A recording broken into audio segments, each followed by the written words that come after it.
નમસ્કાર દર્શક મિત્રો, શિનોર સમાચારમાં હું મેઘા અગ્રવાલ આપનું હાર્દિક સ્વાગત કરું છું. આપ જોઈ રહ્યા છો શિનોર સમાચાર અને નજર કરીએ આજના મુખ્ય સમાચાર. પાવાગઢ રોપવે ખાતે એનડીઆરએફ દ્વારા ભવ્ય શોધ બચાવ મોકડ્રીલ. આપત્તિ સમયે ઝડપી પ્રતિસાદની તૈયારીઓ ચકાસાઈ.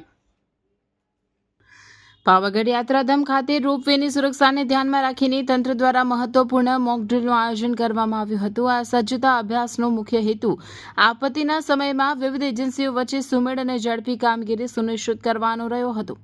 આ મોકડ્રીલમાં એનડીઆરએફ, પોલીસ વિભાગ, ફાયર બ્રિગેડ, એમ્બ્યુલન્સ સર્વિસ તેમજ ક્વિક રેસ્પોન્સ ટીમ સહિતની વિવિધ ટીમોએ સક્રિય ભાગ લીધો હતો. સાથે જ બોમ્બ સ્કોડ અને ડોગ સ્કોડના અધિકારીઓ પણ ઉપસ્થિત રહ્યા હતા, જેના કારણે સમગ્ર કામગીરી વધુ સુવ્યવસ્થિત અને વ્યાપક બની હતી. મોકડ્રીલ દરમિયાન રોપવેમાં આકસ્મિક પરિસ્થિતિ સર્જાય તો કેવી રીતે મુસાફરોને સુરક્ષિત રીતે બહાર કાઢવા તે અંગે જીવંત પ્રદર્શન કરવામાં આવ્યું હતું. એનડીઆરએફની ટીમે ઊંચાઈ પર અટવાયેલા મુસાફરોને ખાસ સાધનોની મદદથી સલામત રીતે નીચે ઉતારવાની પ્રક્રિયા દર્શાવી હતી. ત્યારબાદ ઘાયલ વ્યક્તિને ટ્રેચર દ્વારા તાત્કાલિક સારવાર માટે સ્થળાંતર કરવાની કામગીરી પણ સફળતાપૂર્વક રજૂ કરવામાં આવી હતી. આ કાર્યક્રમ દરમિયાન હાલોલ મામલતદાર તથા તાલુકા વિકાસ અધિકારી સહિતના પ્રશાસનિક અધિકારીઓ પણ હાજર રહ્યા હતા.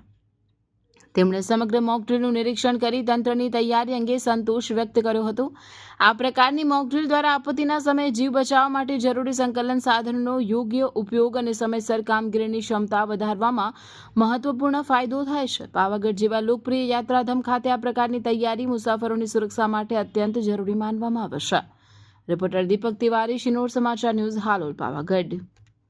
જિલ્લા વહીવટીતંત્ર દ્વારા આજે એનડીઆરએફના નેતૃત્વ હેઠળ પાવાગઢ ખાતે આકસ્મિક સંજોગ દરમિયાન શોધ બચાવની કામગીરી માટે મોકડ્રીલનું આયોજન કરવામાં આવેલું હતું.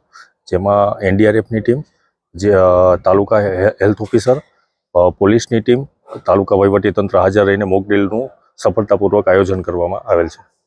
आज यहाँ पावागढ़ में केबल कार रेस्क्यू पर एक मॉक ड्रिल आयोजित की गई, जिसमें एनडीआरएफ, यहाँ की लोकल जो केबल कार ऑपरेटिंग एजेंसी है, इसके अलावा डिस्ट्रिक्ट एडमिनिस्ट्रेशन, पुलिस एडमिनिस्ट्रेशन और हेल्थ डिपार्टमेंट ने यहाँ पर पार्टिसिपेट किया।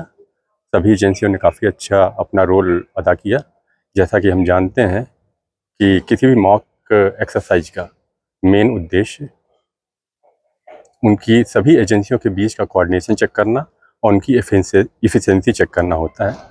तो इस लिहाज से सभी एजेंसियों ने बहुत अच्छा कोऑर्डिनेशन शो किया और उम्मीद है कि अगर भविष्य में इस तरह की कोई इमरजेंसी होगी तो सभी एजेंसियां बेहतर तरीके से अपना रोल अदा कर पाएंगी।